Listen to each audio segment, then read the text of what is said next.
Terima kasih pemirsa, Anda masih bersama kami dalam program Majelis Sore, Majelis Kita Semua. Disebutkan tadi sifat wajib yang dimiliki oleh Rasulullah, ternyata kalau dikaitkan satu persatu ini juga menjadi bagian dalam bentuk komunikasi Rasulullah SAW. Kita ketahui ada sidik, kita ketahui ada amanah, tablik, dan juga fatona. Jujur itu kan juga bagian dari komunikasi, ya.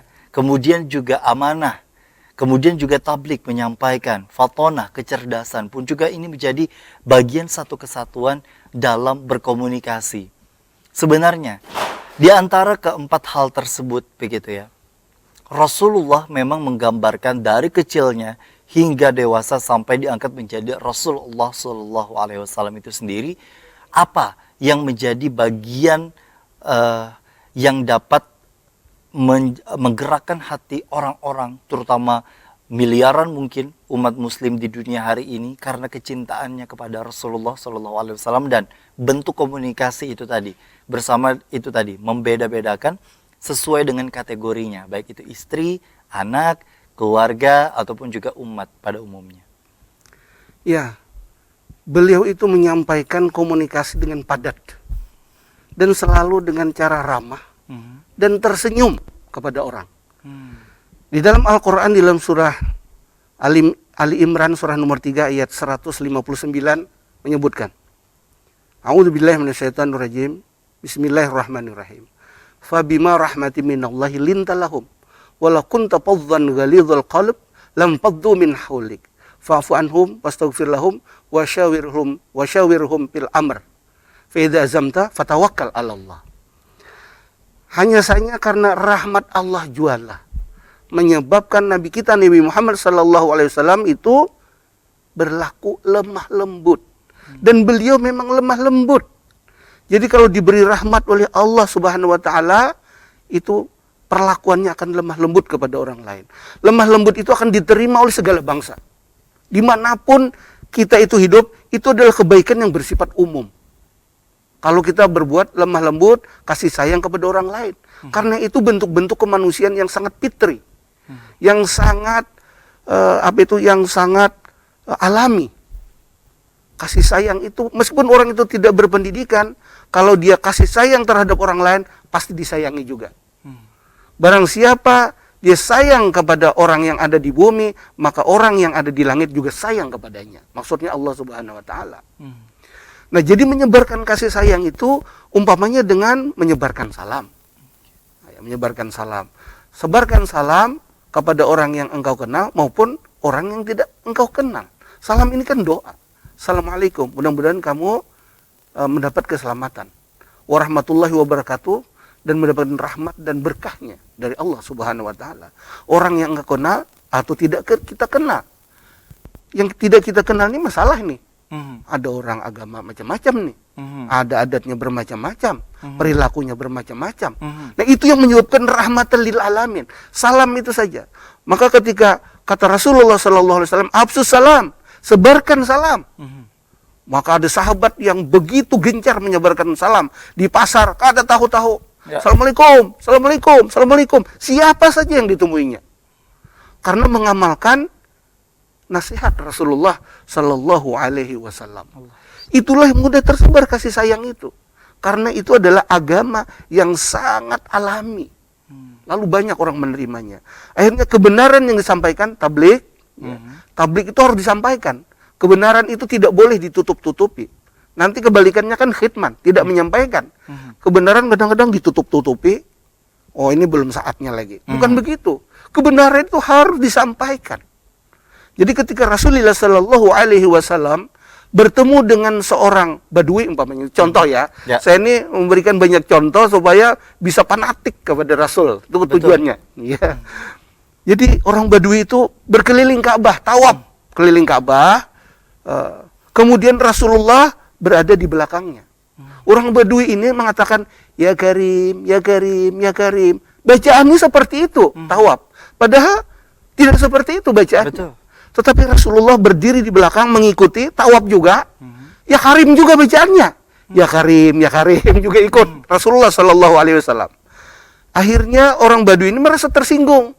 apa nih, mau ulu kah? Ya. Nah, istilahnya bahasa Ya. kita itu menuruti juga kata-kataku. Padahal beberapa jam mungkin istilahnya nih. Lalu berbalik badan menghadap Rasulullah. Di hadapannya sudah Rasulullah Sallallahu Alaihi Wasallam. Katanya, wahai orang yang ganteng. Wah, ini kata si Badui tadi. Wahai orang yang ganteng. Kenapa engkau ikut-ikuti aku? Kenapa engkau ikut-ikuti bacaanku? Seandainya aku bertemu dengan kekasihku Rasulullah Nabi Muhammad sallallahu alaihi wasallam, kamu akan aku laporkan. Ini karena kamu ganteng. Wah, begitu ya. Jadi mungkin bisa ditahan marahnya. Padahal sangat tersinggung. Kemudian Rasulullah dengan lembut berkata kepadanya, wahai orang Arab, apakah Anda sudah mengetahui nabimu? Nah, apakah engkau sudah mengenal nabimu? Kan mungkin begitu ya. Lalu katanya, saya belum mengenal nabiku, belum pernah bertemu lagi dengan nabiku. Bagaimana kalau seandainya kamu bertemu dengan nabimu? Dan orang yang tidak bertemu dengan nabimu, bagaimana bisa beriman kepada nabi yang tidak bisa bertemu? Belum pernah bertemu, kenapa bisa beriman? Kata Rasulullah Sallallahu Alaihi Wasallam. Lalu si Badui tadi menjawab, apa yang dikatakan oleh kekasihku, apa yang dikatakan oleh nabiku, aku sangat yakin kebenarannya. Jadi Nabi Muhammad Sallallahu Alaihi Wasallam ketika itu mengatakan, wahai orang Arab, ketahuilah yang di hadapanmu ini aku adalah nabimu. Langsung sujud, langsung mencium kaki Rasulullah Sallallahu Alaihi Wasallam. Lalu Rasulullah langsung mengangkat, wahai orang Arab, kata Nabi, kalau kelakuan itu, perlakuanmu itu kepadaku, itu seperti perlakuan orang terhadap tuannya, perlakuan pembantu terhadap tuannya. Aku diutus oleh Allah Subhanahu wa taala bukan untuk bersombong-sombong, diakui, dicium kaki, tidak. Aku diutus oleh Allah Subhanahu wa taala untuk memberikan kabar gembira kepada orang yang beriman dan peringatan kepada orang-orang yang berdosa. Tidak lama turun Jibril. Nah, kata Jibril, Allah Subhanahu wa taala yang Maha Salam, Assalam, itu menyampaikan salam kepada engkau. Katakan kepada orang Arab itu bahwa dia nanti akan dikumpulkan di padang mahsyar dan akan dihisap kebaikannya yang besar maupun kebaikan yang kecil. Lalu disampaikan oleh Rasulullah sallallahu alaihi wasallam kata-kata Jibril tadi. Wahai orang Arab, ya, dikatakan kepada Jibril, kamu nanti akan dikumpulkan di padang mahsyar, kemudian akan dihisap kebaikan-kebaikanmu sebesar apapun dan sekecil apapun. Kemudian orang Badui tadi berkata lagi, kata orang Badui, kalau Allah menghitung seperti itu, aku juga berhitung dengan Allah. Sebanyak apapun dosaku di dunia ini, tidak sebanding dengan keampunan Allah Subhanahu wa taala. Sebanyak apapun kemaksiatan di dunia ini, itu tidak sebanding dengan maghfirah Allah Subhanahu wa taala. Langsung menangis Rasulullah mendengar itu. Langsung menangis. Luar biasa, menangis terseduh-seduh Rasulullah. Ini komunikasi luar biasa ya.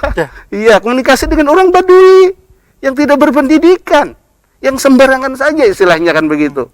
Menangis dengan kata-kata yang seperti dikatakan oleh orang Badui tadi. Turun lagi Jibril. Nah, ketika itu turun lagi Jibril. Allah yang Assalam menyampaikan salam kepada engkau wahai Muhammad. Katakan kepada orang Arab tadi bahwa dia akan berkumpul dengan kamu di surga nantinya.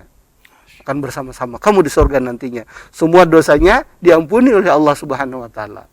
Nah, ini kan luar biasa hadis seperti itu ya. Jadi kalau kita belajar hadis-hadis Rasulullah sallallahu alaihi wasallam akan menyebabkan fanatisme itu luar biasa. Memang baik sekali Rasulullah itu. Ya. Tentunya luar biasa sekali. Tadi saya cukup terpana dan Masya Allah begitu ya. Alhamdulillah ilmu ini bisa disampaikan dalam program majelis sore ini. Semoga masyarakat pun juga menerimanya dengan baik. Dan itu tadi menambah fanatisme kita terhadap Rasulullah SAW. Karena terutama di era-era saat ini kan begitu banyak kecondongan fanatisme anak-anak kita, generasi kita yang sudah mengarah kepada hal-hal yang sebenarnya termasuk dalam kategori sia-sia begitu ya, apalagi juga yang bukan menjadi kultur kita, bukan menjadi budaya kita, itu bahkan kadang dijadikan sebagai acuan referensi untuk seseorang bisa fanatik dengan orang tersebut, padahal sudah kita memiliki idola yang harusnya sebenar-benarnya kita idolakan, yakni Rasulullah Sallallahu Alaihi Wasallam. Bagaimana sebenarnya untuk menumbuhkan rasa fanatisme terutama dalam keluarga kita, terutama di dalam proses mendidik seorang anak itu tadi, dalam terus mencintai Rasulullah dengan ilmu yang hari ini juga bisa kita sampaikan. Ada kategori ilmu umum, ada kategori ilmu agama, dan kemudian juga cara kita untuk terus memberikan pengarahan kepada generasi-generasi selanjutnya. Mungkin ini juga sebagai ilmu bagi para pemirsa di rumah untuk mendidik anak-anaknya untuk terus fanatik itu gimana kira-kira Pak? Ada 4 media. Tadi kan sudah kita katakan bahwa apa yang katakan jujur itu ada dalam hadis tadi. Betul. Hadis dengan orang Badui tadi. Betul. Dikatakan amanah, ada juga sampaikan langsung Betul. kepada orang Arabnya. Betul. Dikatakan patanah cerdas juga. Tablik, menyampaikan, langsung disampaikan kepada seorang Badui tadi. Nah, ada 4 yang harus kita ketahui untuk menanamkan fanatisme kita kepada Allah Subhanahu wa taala. 4 yang pertama itu tadi. Kita tanamkan kepada keluarga kita topik-topik pembicaraan yang dilakukan di dalam kehidupan kita sehari-hari di rumah tangga bersama orang tua dengan anaknya dan keluarga lainnya di dalam rumah. Topik pembicaraan tidak lain adalah Rasulullah Sallallahu Alaihi Wasallam. Jangan alihkan topik-topik itu ke topik yang lainnya. Sebab al-ummu madrasatul ula. Ibu itu adalah sekolah pertama. Jadi membiasakan makan sebelah kanan, masuk WC sebelah kiri, keluar sebelah kanan, dibiasakan. Dibiasakan, dan topik-topik pembicaraan itu juga harus diarahkan kepada hadis-hadis Rasulullah Sallallahu Alaihi Wasallam yang sesuai tentunya. Ketika bercermin ada doanya, ketika ada orang azan, mendengar azan ada doanya, dan seterusnya dan seterusnya. Ini kan rinci dan lengkap di dalam hadis Rasulullah Sallallahu Alaihi Wasallam. Nah, kemudian ini media pertama, media pendidikan pertama. Media pendidikan yang kedua adalah teman sebaya. Nah, teman sebaya ini juga bisa berpengaruh kepada saudara temannya itu. Ya, jadi kalau umpamanya dia baik, pergi ke masjid, suka mendatangi majelis taklim, ikut juga itu ke majelis taklim, ikut juga ke masjid. Kalau teman sebayanya suka ke pasar, melihat nonton umpamanya film dan lain-lain, ikut juga ke sana. Bunyi-bunyi pun kadang-kadang bunyi temannya, siulan teman itu ditirunya. Kenapa? Karena agamanya itu terpengaruh dengan kawannya. Baik, nah selanjutnya nanti kita akan bahas di segmen berikutnya begitu Pak ya. Tetaplah bersama kami di program Majelis Sore, Majelis Kita Semua.